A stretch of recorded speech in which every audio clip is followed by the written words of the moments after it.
Bonjour à tous, j'espère que vous allez bien. On se retrouve pour le brief du lundi 9 décembre 2024. On se fera un point Bitcoin, Ethereum pour la deuxième analyse tout à l'heure. Dans la prochaine vidéo, vous avez décidé d'analyser LTC. Je remets du coup AXS contre ZRO, AXS qui est beaucoup revenu en commentaire. C'est à vous de décider pour l'analyse de demain. Et aussi, n'hésitez pas à me proposer des idées d'altcoin que je pourrais analyser. Également, on fait un petit point copy trading. On a fait 9 TP hier sur les stratégies LIM, donc sur ACX, BGB, INJ, XRP. Donc pour ceux qui veulent rejoindre le copy trading, c'est 100% gratuit. On a lancé de nouvelles stratégies d'accumulation sur les mêmes coins, Blue Chips et la DeFi qui va bientôt commencer. On a des premiers ordres qui ont été exécutés. Alors c'est normal s'il y a moins 1%, etc. Parce que justement, le but, c'est d'acheter plus à baisse pour se construire une moyenne d'achat à la baisse pour pouvoir revendre plus haut. Les autres stratégies ici affichent déjà des 9, 8%, 12% de rendement. Donc ce sont des rendements profil latent. On n'a pas encore pris de profit. On va s'occuper de la vente pendant ce bull run. Pour ceux qui veulent rejoindre, c'est le premier lien en commentaire épinglé. Tous les liens utiles concernant mon contenu.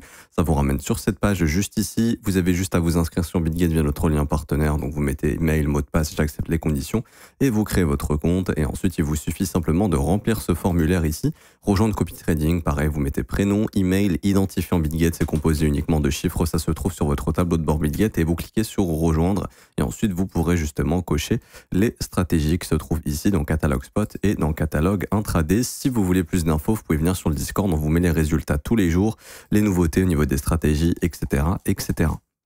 Alors du coup, pour revenir sur Bitcoin, alors ce qu'il faut comprendre, c'est qu'on est dans un range ici avec notre bougie daily, on en avait parlé.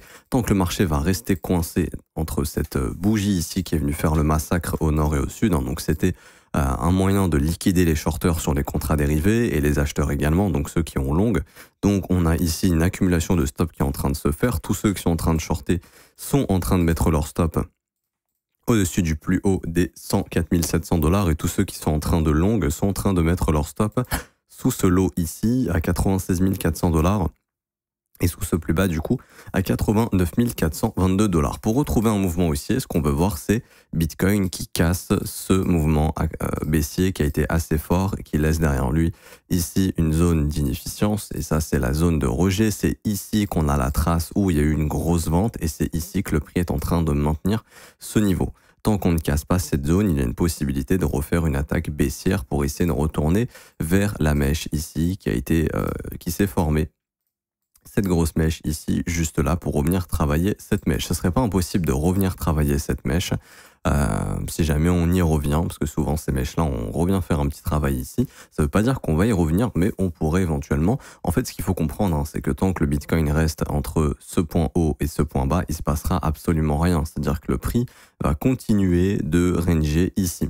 Et en fait, ce qui est intéressant, c'est de s'intéresser aux alts du coup et de voir que pour l'instant, les altcoins n'arrivent plus à surperformer quand Bitcoin a une faible volatilité. Et ça devient préoccupant. Est-ce qu'on serait pas à l'aube d'un retracement sur le marché altcoin? Je dis pas que ça va arriver, je me pose la question, parce qu'encore une fois, j'ai pas la réponse comme vous. Mais quand je vois justement que quand Bitcoin avait une faible volatilité ici, on arrivait à pumper, ça prouvait que les altcoins étaient fortes. Quand on avait une grosse volatilité sur Bitcoin, elles ont retracé, ce qui est tout à fait normal. Par contre, là, on voit un Bitcoin qui repère en volatilité. Et donc, comme ici, les altcoins devraient en profiter, elles n'en profitent pas. On voit qu'elles sont en train de consolider. Donc, on est peut-être en train d'atteindre un petit top temporaire sur les alts qui vont peut-être devoir retracer un petit peu, ce qui leur permettrait par la suite de repartir plus haut et ça pourrait peut-être justifier que si jamais Bitcoin vient refaire un petit tour vers cette mèche pour combler cette mèche avant de repartir, je pense clairement pas que le top a été trouvé, le top définitif. Je pense qu'on ira plus haut sur ce cycle. Je pense qu'on ira bien au-delà des 100 000 $. Je pense que la prochaine vague commencera probablement début 2025. Mais dans l'idée ici, c'est de se dire que ça va ranger un petit peu ce volume qui a été exécuté ici. Faut le digérer un petit peu et souvent ça passe par de la consolidation et c'est exactement ce qu'on est en train de faire. Donc il va falloir être patient. Mais du coup, pendant cette consolidation, les altcoins en profitaient avant, elles n'en profitent plus. Donc ça pourrait indiquer peut-être un petit flush comme on a eu sur Bitcoin, sur les alts, histoire de nettoyer un petit peu sur les contrats dérivés. Parce que là, actuellement, si on regarde les fundings sur les contrats dérivés, sur les altcoins, on est sur des fundings qui sont assez hauts. Alors Bitcoin et Ethereum, ça a bien chuté, mais les altcoins, ça reste encore assez élevé, même si ça chute un petit peu, parce qu'il y a quelques alts qui légèrement retracent. Il n'y a pas beaucoup d'alts qui ont profité ce week-end de la faible volatilité du Bitcoin, et là, vous voyez, le funding des altcoins commence à baisser. Mais si on regarde les liquidations, et c'est ce qu'il faut regarder, c'est les liquidations, est-ce qu'on liquide des gens ou pas? On voit que sur le marché des altcoins, je pense pas qu'on ait encore commencé à liquider des gens. Ça, c'est une data qui est importante. Ici, vous voyez, là, ça fait quand même quelques temps qu'on n'a pas liquidé des gens sur les altcoins. Ça pourrait être l'objectif du prix. Mais bon, ça, encore une fois, ça reste propre aux altcoins. Moi, en tout cas, ce que je trouve sur Bitcoin, c'est qu'il nous faut absolument casser ici cette impulsion baissière, parce que tant qu'on ne casse pas cette impulsion baissière, il est tout à fait possible d'essayer d'en refaire une. Alors là, je suis sur le CME. Nous, il faut savoir que le marché du CME était fermé quand on a eu notre grosse mèche. Encore une fois, c'est pas anodin. On était venu récupérer les stops ici, mais grosso modo, voilà, le CME pourrait lui aussi décider d'aller faire un petit tour pour récupérer quelques stops, chose que le CME n'a pas pu faire vu qu'il était fermé, et ça permettrait en fait d'aller juste revisiter la petite mèche. Et en fait, ici, quand je mets notre indicateur de plus haut et plus bas daily, regardez ce que fait le prix ce week-end, il a fait que ça. En fait, il est simplement venu chercher des plus bas daily, des plus hauts daily avant de se retourner à chaque fois. Donc c'est un marché qui fait rien en fait, qui va chercher les petits points d'intérêt qu'il peut, mais qui fait pas encore grand chose. Ce qui est intéressant néanmoins, c'est que on stimule le sentiment. Ça, je le vois grâce au volume. À chaque fois qu'on prend un sommet ou un plus bas, on stimule le sentiment. Il y a du volume, on prend ce sommet. Il y a du volume, on prend ce plus bas. Ici, je pense qu'il y a du volume en M5. Ça a dû stimuler un petit peu. Ouais, ici. Donc c'est intéressant de savoir que sur les sell-side liquidity, donc les zones de stop des acheteurs, on stimule pas mal. Donc je pense, perso, il y a pas mal de shorts là qui commencent à être coincés sur ces plus bas ici, ce qui pourrait nous amener à aller squeeze aujourd'hui, pourquoi pas les 102 000 $. Mais encore une fois, il faudra surveiller ce qui se passe ici si on y revient. Juste là. Ce que je vais surveiller également, c'est en M5, la prise du dernier sommet descendant qui est ici, là, qui a été cassé. Ça, c'est intéressant tant que le prix ne revient pas, comment dirais-je, ici, toutes les imbalances ont été rebossées, ouais.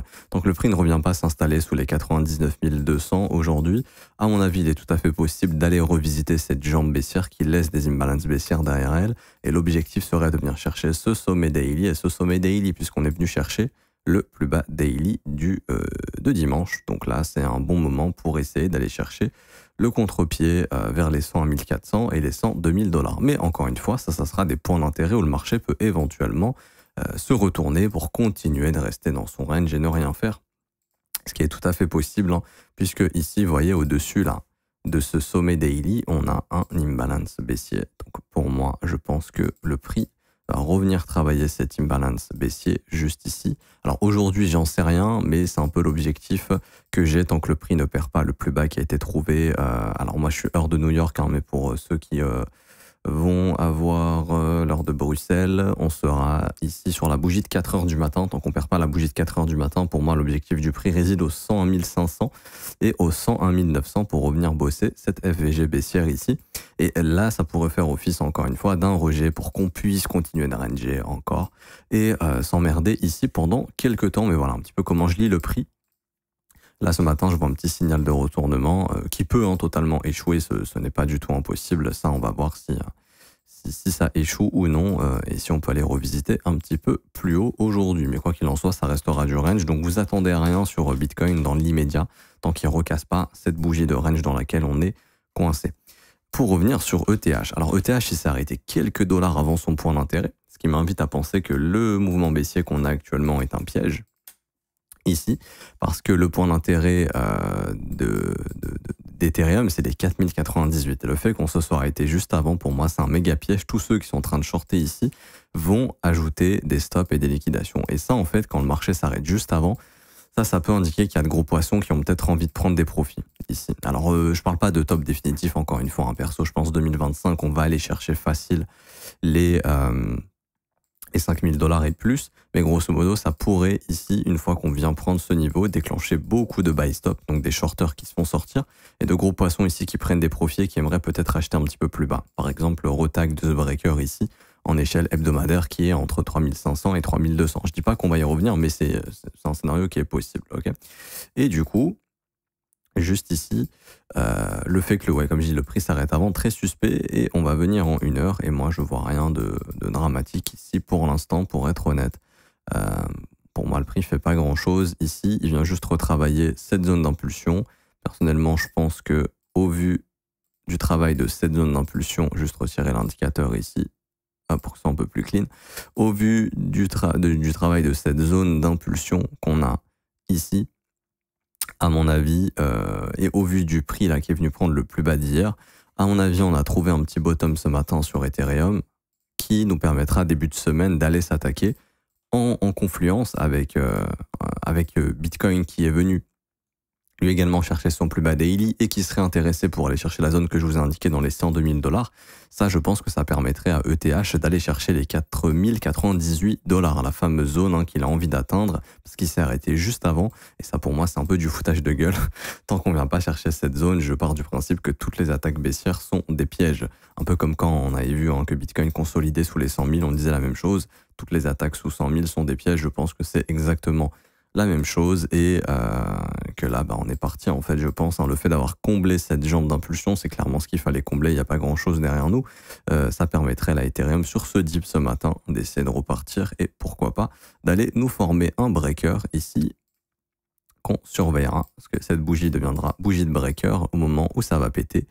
Et ça permettra justement d'aller chercher 4100 et plus et d'aller récupérer tous les stops qu'on a au-dessus de ce sommet, parce que là, le point d'intérêt majeur du prix, c'est ici, c'est au-dessus. Tous ceux qui ont shorté Ethereum récemment, ils ont tous leur stop ici. Donc l'intérêt du prix, c'est clairement d'aller bouffer ces stop-loss. Quand, j'en sais rien. Ça peut être aujourd'hui, ça peut être demain, mais ça peut être dans une semaine, mais pour moi, on va y aller. Et le signal, la formation de ce breaker, pour moi, serait le signal, comme quoi on va y aller, ok. Donc s'installer au-dessus des 4000 $, 4020 $, ce serait validé probablement le breaker direction les 4100 et plus, et sachant qu'on a pris ce plus bas daily dans cette zone d'imbalance ici, m'invite à penser que le plus bas a été trouvé ce matin et il suffit d'aller en M5 voir si on n'a pas quelque chose. Ouais, on a une petite inversion de structure ici qui s'est formée. On a la cassure du dernier sommet descendant, ce qu'on appelle un market structure shift. Donc le marché descend en sommet descendant et le dernier sommet descendant a été cassé. Donc là, on commence à repartir dans une dynamique qui est haussière. Donc sur du court terme, ce matin sur Ethereum, on a un signal haussier qui vient de se former. Alors ça ne veut pas dire forcément qu'on va repartir, bien évidemment, mais là voilà, pour moi, il y a un bon signal pour commencer le contre-pied aujourd'hui, pour aller faire une livraison au-dessus des 4100, soit aujourd'hui ou demain, tant que le marché ne s'installe pas sous le plus bas qui a été trouvé aujourd'hui lundi, autour des 3900 $. Ok, donc ça me semble être un bon moment pour essayer d'aller chercher les 4100 sur Ethereum. Je m'arrête ici pour aujourd'hui, j'espère que ça vous aura plu. Si c'est le cas, n'hésitez pas à laisser un petit pouce bleu, vous abonner, mettre un petit commentaire. Merci à ceux qui jouent le jeu, je vous remercie énormément. Je vous rappelle, en commentaire épinglé, vous avez plein de contenus gratuits, la formation gratuite. Vous avez également les pépites altcoin, vous avez également des tutos sur BitGet pour ceux qui veulent trader sur la plateforme. Je vous ai fait un tuto, comment utiliser le levier correctement. Personnellement, j'ai des positions qui tombent sur BitGet actuellement. Je vous ai fait un tuto, je ne fais pas l'apologie du levier, c'est pour ça que j'ai fait un tuto que je vous explique comment utiliser correctement si vous tradez sur BitGet. C'est important de savoir trader correctement et de bien utiliser le levier. Je vous ai fait un tuto complet qui se retrouve juste ici. Pour ceux qui veulent s'inscrire sur BitGet, de notre lien partenaire, avoir accès à la formation gratuite, au VIP sur le Discord, au copy trading 100% gratuitement. Pareil, ça se passe sur BitGet, je les remercie énormément. Et pour ceux qui veulent rejoindre mon école de trading et se former à mes côtés tous les jours du lundi au vendredi, ça se passe dans l'école, ça commence à partir de seulement 49 € par mois, c'est sans engagement. Vous avez aussi les offres 3, 6 et 12 mois si vous le souhaitez, si vous voulez payer one shot, mais payer moins cher du coup parce que c'est moins cher que l'abonnement mensuel. Vous avez tous les témoignages des élèves si vous le souhaitez, juste ici sur cette page ou sur le Discord, mais bon, on vous a mis quelques éléments ici. Vous aurez également accès à la formation de l'école qui est une formation de 19 heures avec 8 modules dans laquelle on vous forme de A à Z au trading, analyse technique, gestion du risque, développement de profil, développement de stratégie, savoir acheter et vendre au bon moment. On apprend absolument tout ça dans la formation, plus d'autres cours qui sont pas dans cette formation que je vais rajouter en fait, je pense, parce qu'ils sont dans le Discord, mais je pense très bien de la rajouter à cette partie e-learning. En tout cas, quoi qu'il en soit, vous êtes les bienvenus. Je m'arrête ici, on se retrouve tout à l'heure pour l'analyse de Litecoin. À tout à l'heure, ciao ciao.